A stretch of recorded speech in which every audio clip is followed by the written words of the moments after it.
I stayed silent when my family disowned me, until the truth came out at their funeral. I didn't speak at my parents' funeral, not when people shared stories about their kindness, not when my aunt cried about what a loving family we were, not even when my older brother stood there, shaking, pretending like none of it ever happened. I just sat in the back row, listening to a version of my family that never existed. Because the truth would have destroyed everything. I was the middle child, invisible most of the time. My older brother, Mark, was the golden one. He could mess up and somehow still be the victim. My younger sister, Lily, was protected from everything. And me? I was the one expected to understand. I didn't understand the night my parents accused me of stealing. I was 23.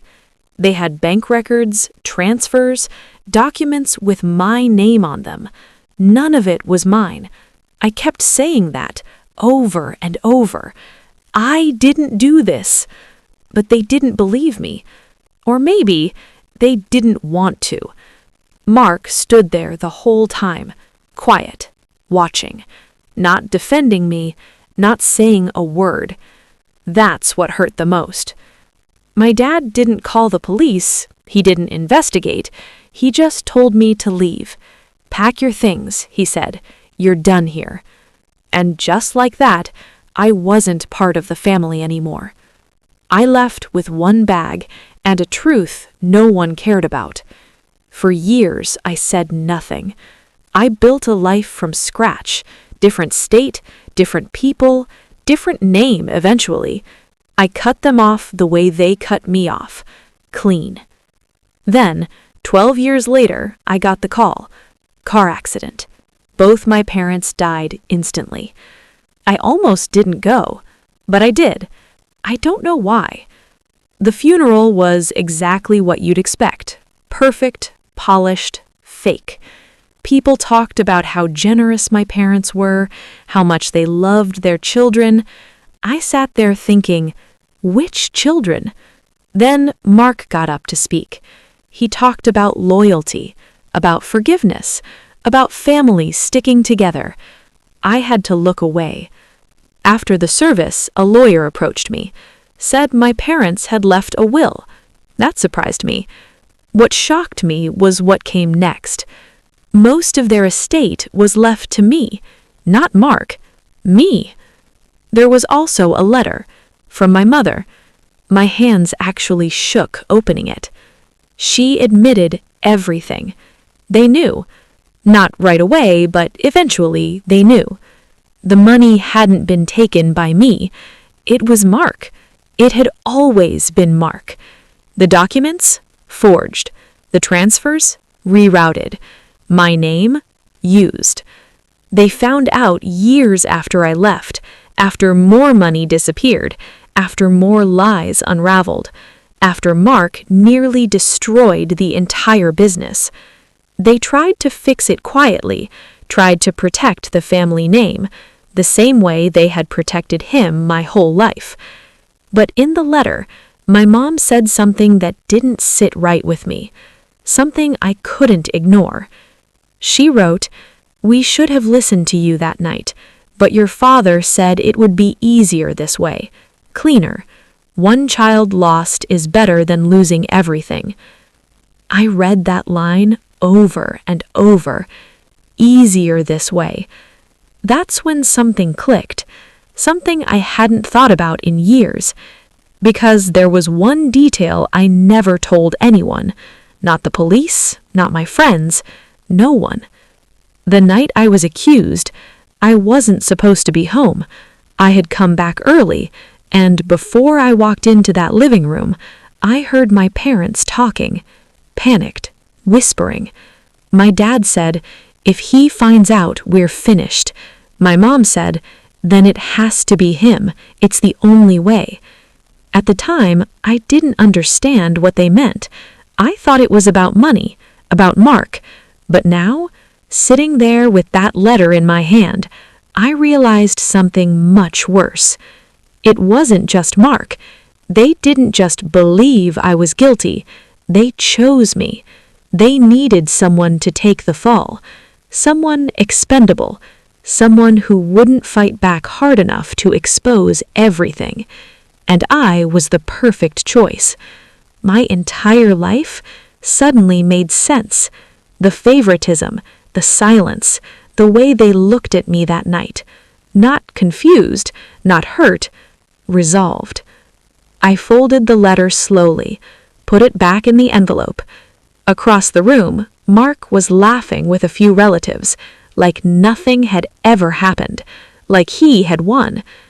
For a moment, I thought about walking over, about telling everyone, about finally exposing the truth. But then I realized something. He already knew.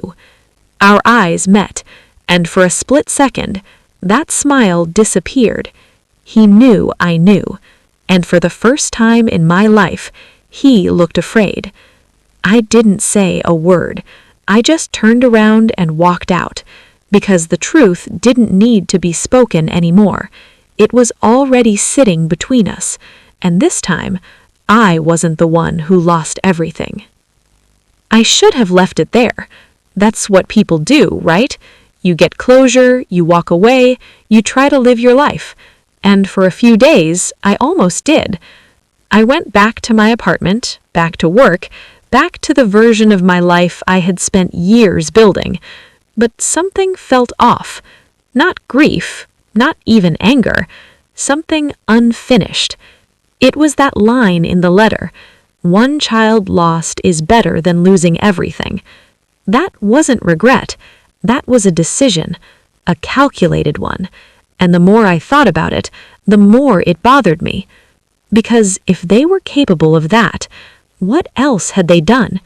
I tried to ignore it. I really did.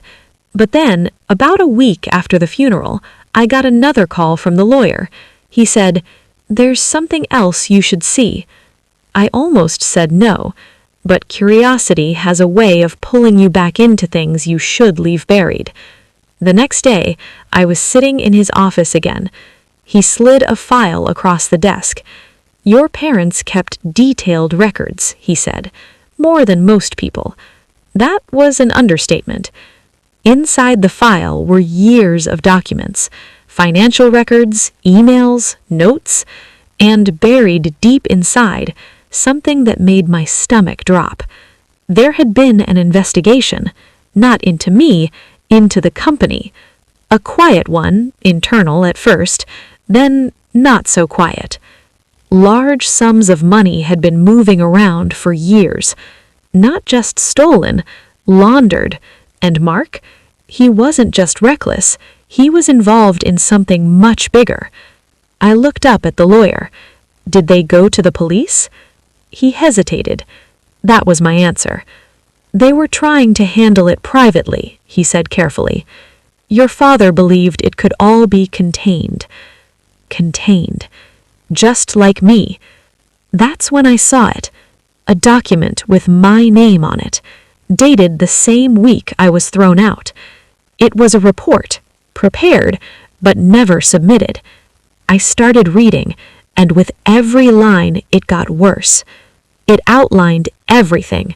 The missing money, the fraudulent accounts, the shell transactions, and the primary suspect?